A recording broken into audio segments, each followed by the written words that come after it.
G'day yoga lovers, it's Mike from Deep Yoga Studio, and Nadi, who's having a little nap, who's got a little harness on, we'll talk about that.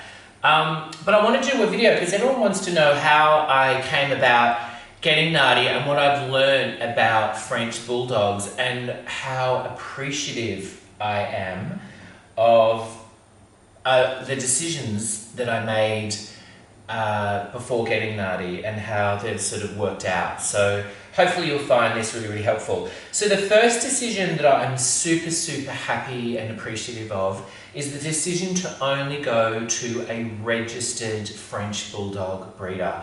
And the payoff has been huge, and I'll tell you why. I haven't had the problems that a lot of French Bulldog owners have. Nadi doesn't have any hip issues, allergy issues when it comes to food. He has no breathing issues. His shedding is 0 to minimal. And I believe, well, I've got evidence to show that it's because of the decision to go to a French Bulldog, a registered breeder. Now, what really impressed me was when I rang the breeder, I had just lost my 2 other dogs to a breakup. And the best way to get over losing a dog is to get another one. And when I rang her, the first thing that really impressed me, and I'll leave a link to her Facebook page, what impressed me was that I thought when I rang her that I was interviewing her, which I was, but she, much to my delight and what I was really impressed about, was that she was interviewing me as an owner. She cared so much about her dogs that she needed to know who I was and where I lived and what my background was and whether I was learning and willing to learn about French Bulldogs, and basically will her puppy be taken well care of by me. And boy, did that impress me. That said to me that she took real care in where her puppies go. So that was one of many things that blew my mind away with this breeder. So I told her the situation that I lost my dogs. She was really empathetic. I'd obviously passed her test and she was really beautiful about it. And she told me that her mother, a little female, was pregnant and that the puppies were due in 2 weeks. And I said, great, I'll put a deposit down. And she's like, you don't have to do that. And I'm like, no, seriously, I do. So I did, and then 2 weeks later, I received a photo on Facebook of Nadi asleep in the palm of her hand. And I had a choice of a few puppies, but I picked Nadi straight away, and he immediately got a little yellow collar with a bell on it, so everyone knew he was for me. And then I think it was about a couple of weeks later I was able to visit. And this is what you've got to look out for, is how the puppies are housed and the demeanour of the breeder. And when I met Janita, she was beautiful straight away. She was so warm and welcoming. And the way that she kept her puppies was really, really impressive. The puppies weren't left outside. They were inside in a separate room, in a temperature-controlled room. They were all put together in this beautiful palatial soft bed. It was like you put your own baby in there. That really impressed me. They were on a specific formula. They were obviously really well taken care of. I had to keep my distance because I think at that point she was really particular about bacteria or viruses changing when they're really, really vulnerable. And I think it was about 8 weeks later or something like that that I was actually able to pick Nadi up. And this is what really impressed me with my breeder, and this is what you need to look out for, was I was presented not only with a beautiful puppy, but also this manual, and inside this manual was how to take care of your French Bulldog, but more importantly, what you need to ask for is that I received documentation of the DNA of both parents. I also received the test results from both parents for allergies, hip dysplasia, brachial breathing issues, and a whole bunch of other stuff. Stuff I didn't even think I needed or didn't even know to ask for, but all the scores were like a 10 out of 10. So there were no issues with both parents. And I was so impressed. I was so thorough.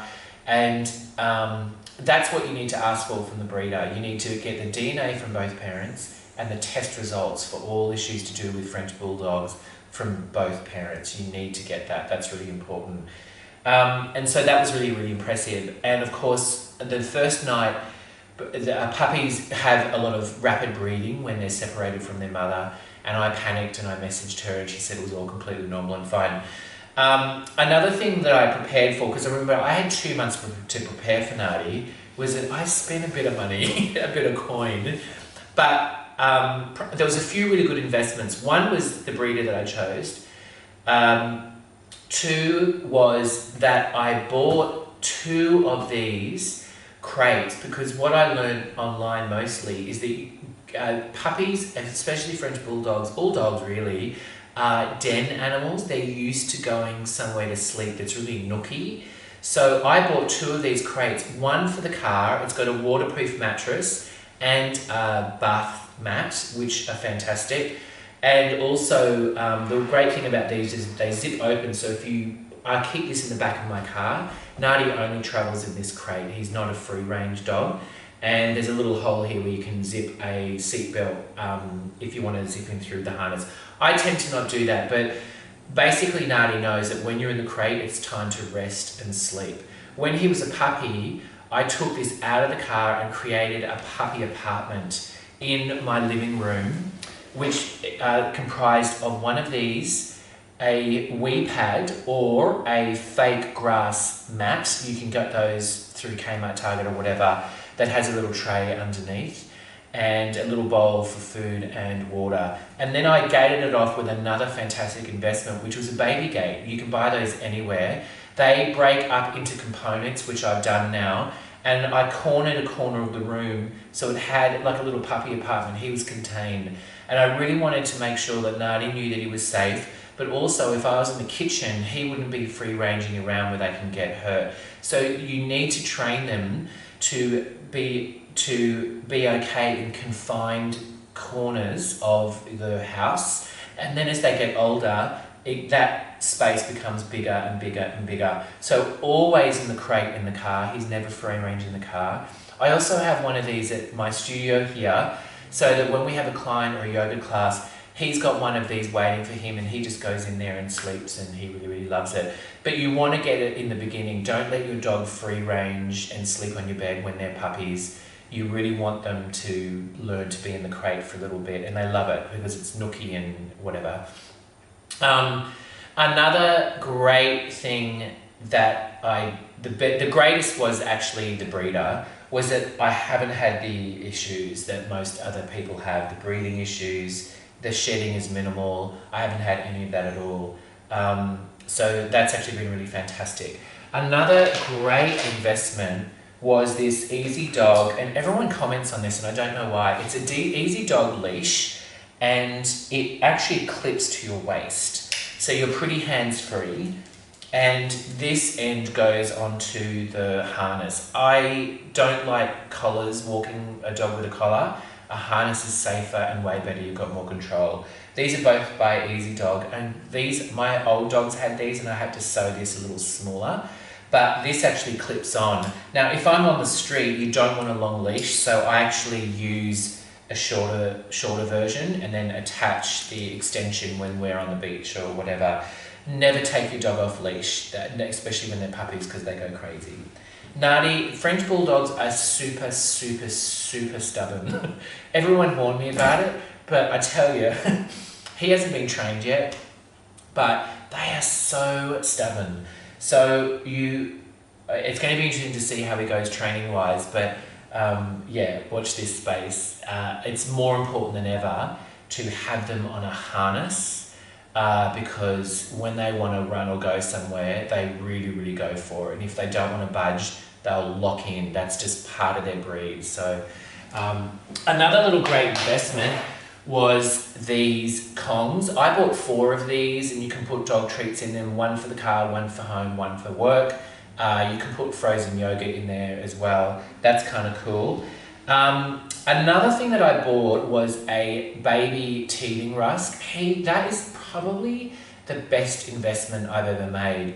Now, you want to make sure that it's registered. Most baby products are registered anyway, they can't be on the market. But this has been gnawed, chewed at, thrown. and it's kept itself together. When puppies teed, it's a shoe saver, basically, even though I've lost a few shoes to Nardi. And also, and this is controversial because you should never have hands and feet as toys, but I use this oven mitt to rumble with Nardi, and I sort of tuck my fingers under so they stop here and this is soft, but I sort of rumble with him and he bites it and we sort of drag along. Don't be afraid to get on the floor with your puppy dog. Now, French Bulldogs are famous for having really sensitive digestion. Nardi, I think because he's a purebred, doesn't seem to have those issues, but in the early days I was really precautious, so I stuck with Mills for Mutts, which is a really great brand, grain-free.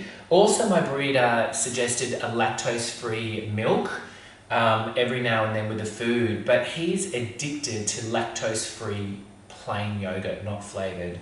That's really, really important. So you want to keep the diet really, really basic, and yeah, that's what I do. Now, when it comes to treats, yogurt covered in his normal food is fine for me. I don't like to I don't want to have too much variation. But things you shouldn't be feeding your dog are definitely not chocolate. That's pretty standard. Onions, raisins, crazy dangerous. Synthetic sweeteners are a big deal. You'll be able to Google this online, but what I've also learned is absolutely no rawhide treats because they don't break down and they get stuck in the tummy.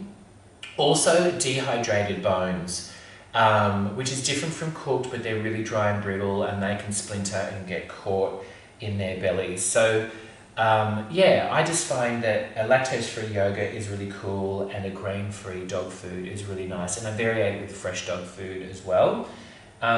He doesn't shed that much. I brush him every now and then so that the shedding doesn't go so crazy.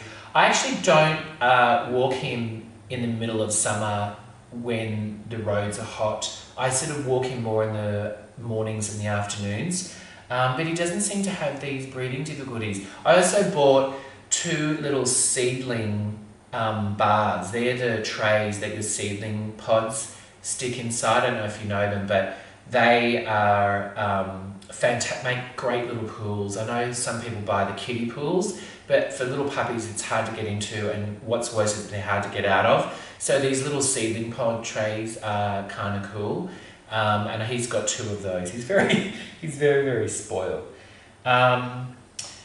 What else? He sleeps on my bed, and when he was a puppy, I sort of used pillows and made kind of like a donut with pillows so that he wouldn't get out. My bed's a Japanese futon, so it's super, super low. And I think that's about it. They are just the cutest little puppies. They have a great personality. Nardi's really great with kids. All my yoga students are obsessed with him. A 10-minute walk takes about 3 hours with Nardi because he sniffs and everyone stops and wants to cuddle him. He's super, super cute. So yeah, if you're going to get a French Bulldog, the best choice, to recap, is to only go with a breeder. That's what I wanted to say.